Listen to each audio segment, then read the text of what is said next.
Olá, gente, estou de volta, é isso mesmo, depois de um longo tempo, mas agora estou de volta.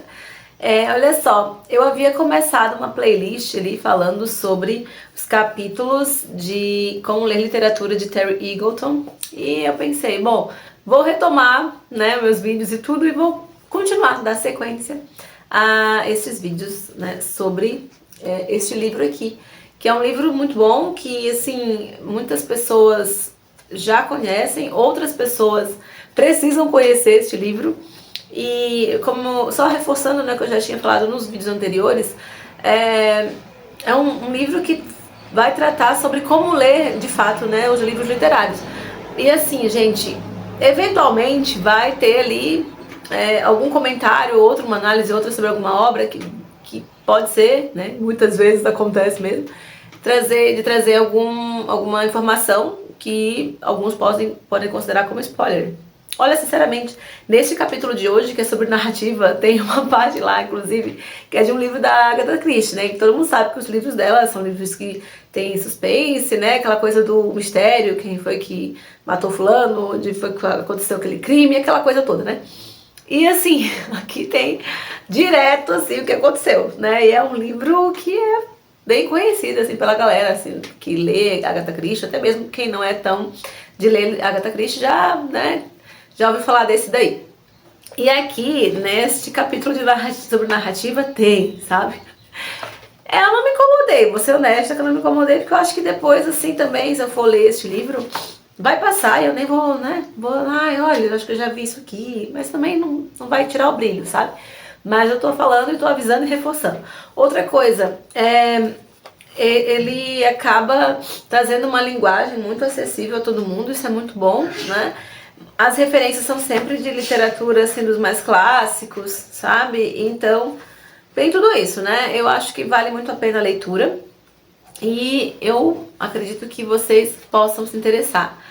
Apesar de todos os spoilers que pode ser que a gente pegue, né, quando tá lendo esse livro. Então, assim, eu não me importo tanto com isso, pra mim é ok, vamos dar sequência, né? Então vamos lá, vamos falar em dar sequência, né, vamos conversar sobre o capítulo 3, que é narrativa. Olha só, aqui, se está falando de narrativa, vai falar de tipos de narrador, né? Então, assim, para contar uma história, um ponto importante que a gente tem que pensar é quem vai contar, como vai ser contada essa história, né? Então, sabe quando eu estava lendo esse capítulo, eu fiquei pensando no seguinte, às vezes mais vale como a história é contada do que de fato a história em si, né? A ideia da história. Na literatura a gente sabe que alguns enredos, assim, né, são de certo modo até bem comuns, assim, bem batidos, alguns ou outros, mas às vezes é lá o triângulo amoroso, né, ou então, foi o mordomo, coisas assim, né. Mas o que mais vai nos prender, o que mais vai deixar as marcas daquele livro, daquele estilo, daquela estratégia, é quem está contando, né, que tipo de narrador que está ali. Isso me faz pensar também em livros que eu já li e que eu fiquei pensando assim, poxa, se neste livro não fosse este narrador, mas se o narrador fosse a primeira pessoa e fosse fulano lá da história, ia ser muito melhor, né? Então, assim, a escolha de quem vai contar essa história, ela é importantíssima, né? E aí ele já vai começar aqui pra gente no capítulo, falando de que a gente já conhece, né, alguns tipos de narradores. Aqui ele até comenta que alguns narradores, que são aqueles que sabem tudo sobre a história, que é o narrador onisciente, né? Ele vai contar a história e a gente que está lendo não vai ficar se questionando se aquela, sei lá, a porta era de fato branca ou amarela ou azul, sei lá. Ele vai dizer que a porta era de tal cor e pronto, tá ótimo, você vai acreditar, né? Então, nós acreditamos no que o narrador nos diz. Ele conta e tu não vai ficar desconfiando. Até porque logo no começo aqui desse capítulo, ele vai tratar aqui para nós o seguinte, que, bem, não é uma história real, né? É uma ficção, então tudo ali é de criação, né? Tudo está sendo feito por uma criação de alguém, criação livre, né? Então tu não vai ficar questionando se o narrador tá te falando que quem tá com um potinho de espuma de barbear, se de fato é espuma de barbear, se não é, tu não questiona isso. Apenas aceita, né, e a história vai. Aí até ele comenta aqui já no começo desse capítulo, que na verdade assim tinha um bispo que estava lendo as histórias das viagens de Gulliver, né? E aí quando ele percebeu que aquelas histórias não eram reais, né, que é uma história ficcional, ele fechou o livro bem chateado, né? Tipo, ah, nossa, isso aqui nem é verdade e tal, não sei o quê. É isso, né, gente? A ficção é pra entreter, pra nos fazer criar possibilidades, e o papel dela não é ser de verdade, né? É nos colocar nesse mundo mesmo da criação literária, né? O que é bem interessante. E aí, gente, aqui ó, eu vou citar alguns trechos do livro para vocês conhecerem um pouquinho também, né? O estilo do autor deste livro e o que ele trata pra gente sobre narrativa. Ele coloca aqui, olha, curvar-se à autoridade do narrador, porém, não é muito arriscado, pois não estamos apostando grande coisa. Então a gente vai deixando o narrador nos guiar, né? É claro, gente, que existem aqueles narradores que são criados, né? É uma estratégia, inclusive, da escrita do autor, de trazer um narrador que seja para enganar, né? Para iludir as pessoas, né? Especialmente quando esse narrador é narrador personagem, né? Porque aí a gente vai tentando ver assim, tá, mas calma, porque esse aqui é o ponto de vista do personagem, né? Então ele tá narrando, e qual é o interesse dele em contar essa história e te fazer acreditar nisso, né? Muitas vezes isso acontece. Ou às vezes não é um narrador confiável, né? O famoso narrador não confiável. Mas olha só, mais outro trecho aqui para vocês. Os narradores oniscientes são vozes sem corpo e não personagens específicos. À sua maneira anônima e identificável, agem como a mente da própria obra. E aí a gente até comenta, né, que o narrador onisciente é aquela vozinha que fica assim na história, mas que de fato não aparece, né? Porque o narrador onisciente é isso mesmo, né, gente? Coisas que a gente aprende lá na escola, quando a gente está conhecendo os tipos de narradores, ele vai só reforçar, né? Mas é isso aí, olha só. Aqui ele vai trazer alguns exemplos de algumas obras, vai trazer o narrador personagem, né, na sequência que ele fala do narrador onisciente, ele traz aí pra gente narrador personagem. E aí ele traz aqui um exemplo de narrador personagem que a gente precisa ter um certo cuidado quando a gente estiver lendo. Isso eu já comentei também. Ai, agora eu não vou me lembrar. Era algum conto que eu tava lendo em sala de aula com os alunos, mas agora eu não lembro. Mas a gente tem que prestar atenção no todo da narração. Exemplo, quando é um narrador personagem, aí a parte que ele tá narrando, né, as histórias, aí às vezes o narrador personagem tem um estilo todo poético, todo formal, algumas vezes de narrar, de contar, e aí quando vai aparecer alguma fala, um diálogo que aparece esse personagem, né, que é também o narrador da história, não tem coerência, porque não condiz, porque o narrador que está contando aquela história não é o mesmo que está conversando com as pessoas, não se usam os outros personagens, no caso, né, da história. Parece que há uma incoerência ali, sabe? Então, assim, é importante que o narrador personagem mantenha o mesmo estilo, né? Se ele tá te contando uma história, também seria como se ele estivesse conversando, né, com você aqui, que é o leitor, né? Então ele traz aqui um exemplo do seguinte, olha só, há vezes em que não fica muito claro quem é o narrador numa obra literária. E aí ele traz ali o exemplo e ele coloca lá, ó, o trecho é narrado pelo herói do livro, né? Mas esse herói é um herói rude, despachado, é um herói assim que não teria uma veia poética tão acentuada para fazer descrições, quando na narração, fazer descrições tão poéticas, tão sensíveis, né? Se a construção da personagem é de uma personagem mais rude, né, como estava ali, né, descrito, não vai ser, essa personagem ela vai permanecer dessa mesma forma mesmo quando ela estiver narrando. Isso faz muito sentido, né? Porque senão vai se confundir tudo, né? A personagem, o narrador, então a gente precisa manter essa linha de coerência. Isso pra mim fez muito sentido mesmo, né? E aí ele coloca até aqui, é uma narração híbrida, né? Porque vai se confundir, né? A gente não vai nem conseguir ser convencido de que quem está de fato narrando é também quem está vivendo aquela história, né? E assim vai. Bem, ele fala aqui de outros tipos de narrador, né? Ele fala do narrador que não são... Aí ele vai começar a falar dos narradores que não são confiáveis, e ele cita como exemplo o narrador da história do livro A Volta do Parafuso, de Henry James, né? Ele vai falar da governanta, porque é a governanta da casa que faz a narração, né? Ela que vai começar a contar a história, ela vai te contar tudo aquilo que está acontecendo.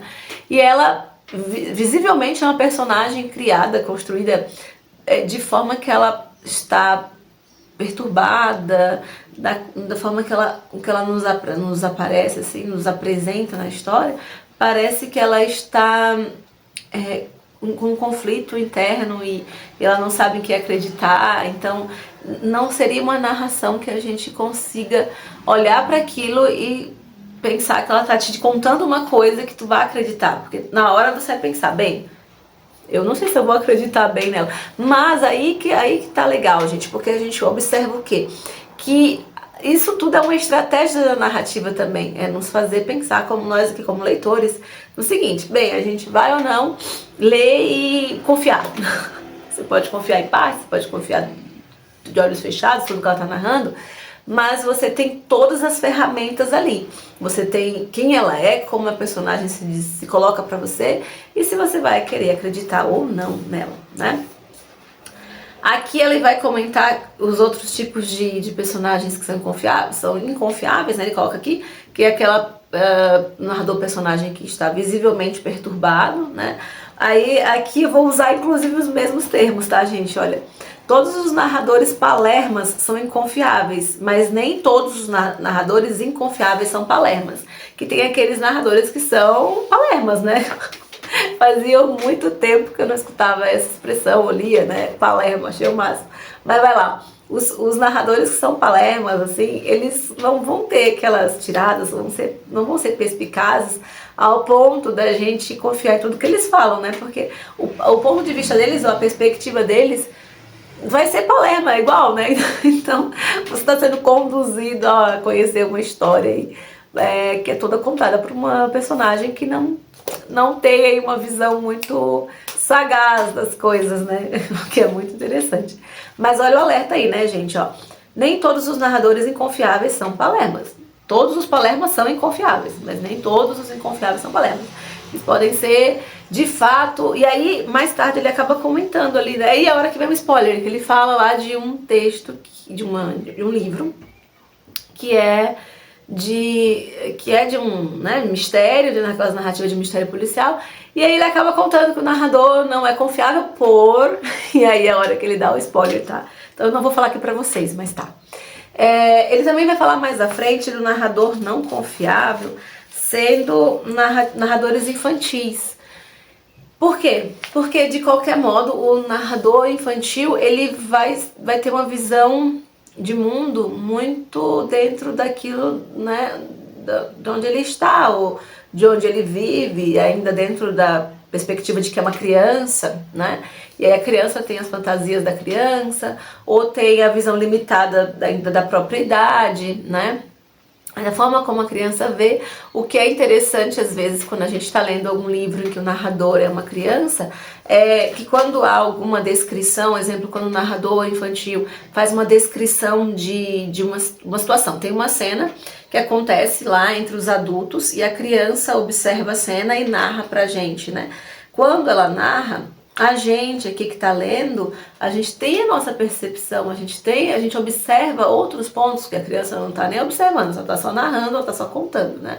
Mas isso é quando ela estava fazendo uma descrição, mas caso contrário, se ela te disser lá, mas a minha tia é tão boa comigo, a minha tia faz isso, faz aquilo, você não consegue saber se isso é verdade ou se é mentira, porque às vezes a tia não faz lá grandes coisas. Ou talvez a tia seja a grande vilã da história e a criança não percebeu. Enfim, né? Narradores infantis são sempre mais vulneráveis, né? À questão de estar tendo uma visão mais ampla de toda a história, né? E aí ele comenta aqui dos narradores infantis. Outros narradores que também não são confiáveis são os narradores trapaceiros, que são aqueles que estão ali na história com a intenção mesmo de passar a perna, né? De enganar, de ludibriar, de enganar todos, de enganar. Eu tô lendo um livro que, inclusive, não vou falar qual é, não dá spoiler, mas eu tô lendo um livro que eu tô sentindo que o narrador é trapaceiro. Não sei, vou descobrir no final, né? Mas tá com carinha de que o narrador é trapaceiro naquilo ali, sabe? Que parece-me que ele sabe mais do que quer me contar, né? Que tá vivendo uma história na qual ele tá querendo me vender uma ideia dele, mas tô achando que é trapaceiro. Mas pode ser que as pistas que o narrador tem me dado na leitura que eu tô fazendo, de que ele é trapaceiro, talvez as pistas é para poder fazer uma autodenúncia. Sei lá, gente. Não sei, vou descobrir quando eu terminar o livro que eu tô lendo, que eu não vou contar, porque senão daí, né, aí vocês vão dizer, poxa, mas aí peguei um spoiler gratuito, né? Então não vou fazer isso. Mas olha só, aqui mais à frente ele vai contando de outros livros, né? Vai trazendo outros livros. Inclusive, gente, sabe o que eu acho interessante nesse livro aqui, como ler literatura? É que ele não fica só trazendo narrativa em prosa, né? Muitas vezes ele vai trazer aí também poemas, textos teatrais, sabe? Então, como ler literatura acaba sendo mais abrangente, não fica só nos livros ali, narrador e tal, né? E personagens, enredo. Ah, por falar em enredo, ele até traz aqui pra gente que há uma distinção aí entre narrativa e enredo, né? Tem livros, aí ele cita da Agatha Christie, né? Tem livros que tem enredo, mas não tem a narrativa, assim, né? No formato de que não traz uma narrativa que faz com que a gente observe, assim, diferenças de estratégia, estilo, que o enredo por si só já conta a história, sabe? E existem outras histórias, ele vai até falar aqui de Franz Kafka, né? Que é até difícil de você demarcar um enredo, existe uma narrativa, né? A história já sendo contada. Então, quando eu falei ali que não tinha narrativa, gente, eu me expressei mal. Na verdade, não é uma questão de não ter uma estratégia, assim, narrativa, né? Que vai se desenrolar ali, né? Mas a história vive de enredo. Já em algumas, como é o caso das histórias de Franz Kafka, é até difícil você demarcar um enredo, né? Porque a narrativa ela vai ser contada sem essa necessidade de um enredo tão demarcado, né? E aí eu fiquei pensando nisso mesmo. Fiquei pensando quantas histórias eu já li e que, de fato, parecia que vivia de enredo e outras que eu tive dificuldade de fazer essa organização do enredo na minha cabeça enquanto eu lia. Faz sentido isso, fez muito sentido na minha cabeça. Meu Deus, como fez. Aqui, os narradores oniscientes não precisam ficar intocados, né? Então, assim, nós podemos desconfiar de seus preconceitos e pontos cegos. Então, às vezes, o narrador onisciente também ele acaba colocando ali, né, a colher na sopa, deixando a gente perceber alguns pontos do que o narrador quer nos contar, ou a forma como ele quer conduzir a história, né? Então ele até coloca aqui, olha, não precisamos tomar a palavra de uma obra literária como se fosse o evangelho, né? Então a gente pode entender que ali há uma condução, né? Um interesse de que uma história seja contada de alguma forma ou outra, né? Ele citou aqui, mais à frente, um livro que eu li, acho que há 2 anos, ou algo assim, que foi O Amante de Lady Chatterley, né? E ele conta o seguinte, e foi engraçado quando ele fala do Amante de Lady Chatterley, porque eu tive essa mesma sensação quando eu li, que ele fala assim, olha, às vezes a gente faz aquelas narrativas de pontos de vista diferentes, né? E aqui ele fala que no livro Amante de Lady Chatterley, né? A gente não tem um ponto de vista, a gente não tem assim um aprofundamento do marido. Vocês sabem que o amante de Lady Chatterley, gente, tá no título, né? Se é o amante de Lady Chatterley, a mulher tem um amante, né?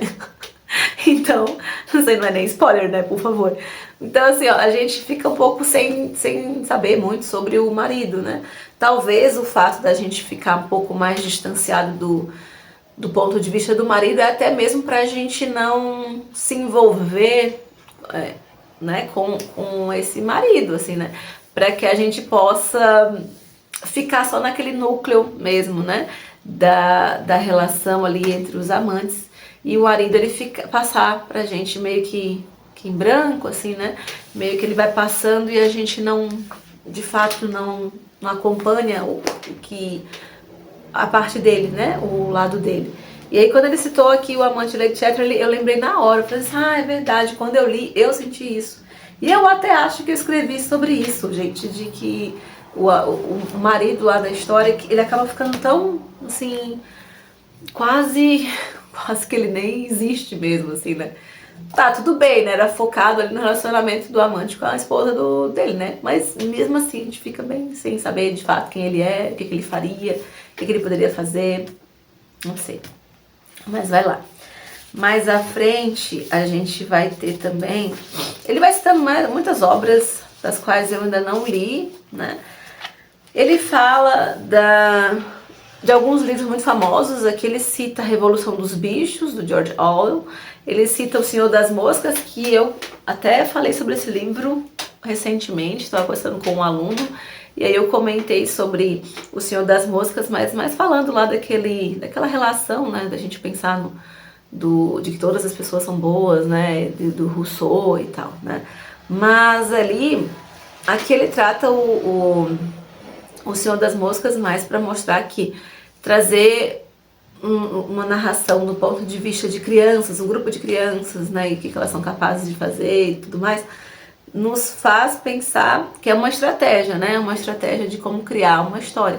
Que talvez se colocassem pessoas adultas, não seria no mesmo formato que a gente iria recepcionar a história, talvez, né? Então são estratégias narrativas que faz a obra crescer, que a obra fica, vai ganhar vai ser encorpada, vai ganhar aí um ponto a mais para nós, né? Aqui ele vai falar também, mais à frente, de situações em que o narrador, ele acaba dando aquela roubada, sabe, para a história em si. Exemplo de livros que ele vai até falar aqui de alguns livros, acho que ele até cita o David Copperfield também, mas ele vai falar daquelas histórias, ai meu Deus, eu bati na plantinha, vai falar daquelas histórias em que o protagonista ou a protagonista, eles têm um arco, né, na história em que o caráter, né, não pode ser questionado, aquela personagem ela precisa se manter assim boa, honrada do começo ao fim. Então acontece que às vezes é necessário que algumas coisas aconteçam para que essa personagem possa viver o outro desfecho que foi preparado para ela, só que de uma forma em que essa personagem não tenha feito alguma coisa ruim, sabe? Não acabe sendo questionada pelos seus valores morais, enfim, né? Exemplo, quando o protagonista da história encontra a mocinha, mas eles não podem ficar juntos, e aí ele acaba que é prometido para uma outra pessoa, e ele tem que cumprir com a honra dele, né, de que tem que casar com aquela pessoa que, né, que tá prometida e tal. Não seria honesto da parte dele se ele rompesse esse acordo, né? Seria desonesto, certo? Mas aí houve a questão do que agora o coração, né, está apaixonado por outra, não está interessado em outra pessoa. E agora, o que fazer, né? Seguir o que o coração, né, manda e dessa forma quebrar, desonrar o compromisso inicial, não seria digno desse protagonista, né? Se ele foi criado dessa maneira. Então, o narrador vai lá e dá um jeitinho, né? Então, às vezes a pessoa acaba tendo que, tem que ir para um convento, essa esposa morre antes do casamento, ou então casa e morre. Então, assim, acontece alguma coisa que acaba trazendo ali o desfecho que era já o esperado para esse protagonista, né? Ou então aquela mocinha que é pobre e aí, de repente, vem uma herança de sei lá de onde, que surge uma coisa mágica e ela fica rica. E isso me lembrou, ele não cita aqui, né, gente, mas que é uma obra literária brasileira. Mas me lembrou Senhora, de José de Alencar, né? Que em Senhora, a Aurélia Camargo não pode ficar com o Fernando Seixas, porque né, ele alega que ela não tinha dotes, né, não tinha bens ali, né, e ela sofre, chora e tal, e de repente do nada vem uma herança de uma tia e ela se torna uma pessoa riquíssima, e aí, né, sabe, né, gente, a história precisava ter esse boom aí, né, pra que as coisas acontecessem, que eu não vou contar o que é, mas quem já leu sabe o que eu tô falando, né, então aí precisa ter essa situação. Enfim, né, muitas histórias acontece mesmo isso, né, de que o narrador acaba tendo que dar aquela interferência para a coisa acontecer. Aqui, né, falou do David Copperfield, que de fato, sim, na época que eu estava lendo David Copperfield, quando aconteceu a situação X lá, na verdade, quando houve um negócio que estava fora do que eu achava, tipo, estava acontecendo uma linha narrativa, né, aí veio uma coisa que eu pensei, mas isso aqui é nada a ver, isso aqui tá fora, tá uma curva aqui. Aí eu pensei, bem, olha, tô achando que mais na frente essa curva vai ser endireitada de novo, né? E dito e feito, gente, o narrador acaba fazendo a curva e depois ele bota de novo ali no eixo, nos trilhos. Aí, gente, mais para o fim da história, ele vai falar dos finais das narrativas, né? Mas no fim da história é ótimo, né? Mas no fim do capítulo ele fala dos finais das narrativas, né?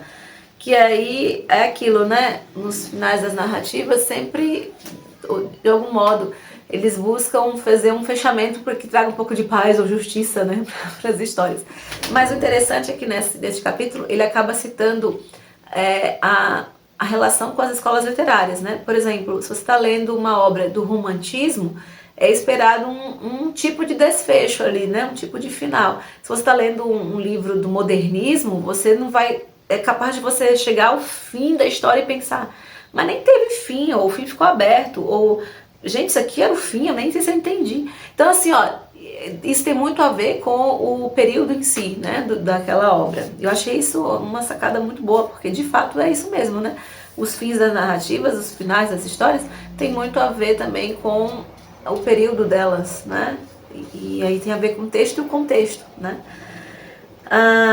Isso me lembrou também que às vezes acontece isso também nas séries, nos filmes, né, nos quais a gente assiste. E muitas vezes também tem isso, né? Você tem que ter um final da história, mas um final coerente com todo o contexto, né? Para que você de fato sinta que aquilo acabou como deveria, mesmo quando é um final aberto. Eu sei que tem pessoas que gostam, pessoas que não gostam. Eu não sou daquelas, gosto, não gosto. Eu sou daquelas de... Eu entendo se acontecer de uma forma que tenha contexto para que isso aconteça, e eu não entendo se aquilo tem nada a ver. Aí vai fazer um pouco disso, assim, sabe? O último livro que eu li, que eu me lembro agora, que tinha final aberto, era Caminhos Cruzados. A gente tá por aqui, mas eu não vou procurar agora, tá? Mas era Caminhos Cruzados, de Érico Veríssimo. E, de fato, ó o título, Caminhos Cruzados, né? Quando eu cheguei ao fim da história, parecia que era, sei lá, não parecia, sabe, quando não tem fim, não tinha um fim. Quando eu terminei, até li de novo, falei, meu Deus, mas já acabou mesmo, voltei um pouco, falei, não, acabou mesmo.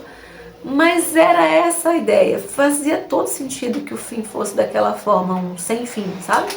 Porque tinha tudo a ver, caminhos cruzados, o jeito como as coisas estavam acontecendo e tal. Então, assim, né, a gente tem que entender que os finais das narrativas também é uma estratégia, e elas, quando bem feitas, né, elas causam na gente esses impactos aí, né, positivos, e às vezes nem tanto, né, mas no meu caso, nesse aí do Caminhos Cruzados, foi sim positivo.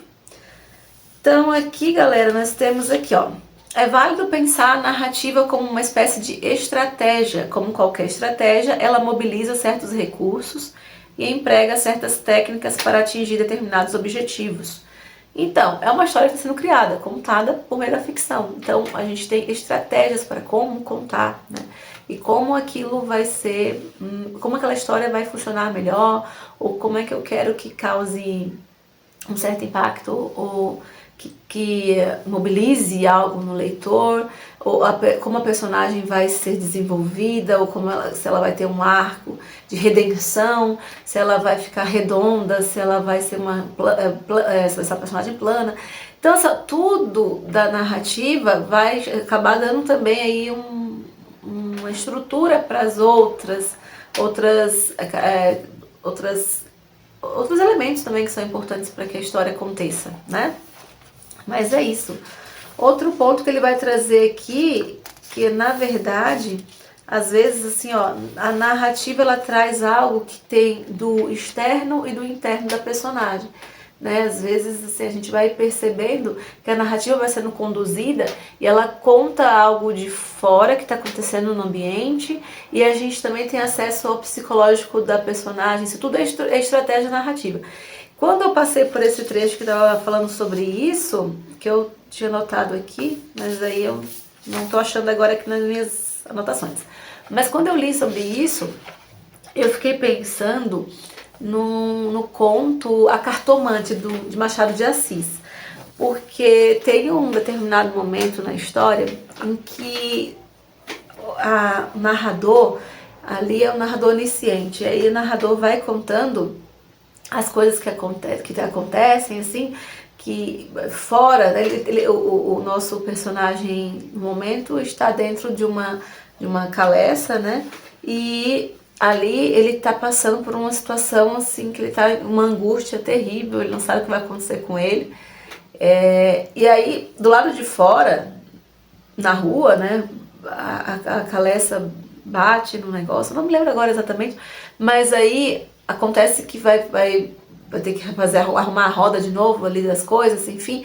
Então assim, ó, tem gente passando na rua, tem barulho, tem um monte de coisa. E dentro da personagem, a personagem também está assim, psicologicamente a personagem está perturbada, está aflita, está vivendo um momento assim de grande tensão. A personagem resolve fazer algo. E aí a personagem que é o Camilo, no caso, o Camilo resolve ir fazer uma certa visita. Quando ele sai dessa visita, ele volta e ele vai para a caleça, que agora está arrumada, pode seguir viagem. Só que agora ele está com o espírito já transformado, ele está leve, ele está acalmado. Ele foi apacificado psicologicamente, vamos chamar assim. Aí, nesse momento, até a narração já muda, porque agora, assim, até ele consegue ver beleza do lado de fora.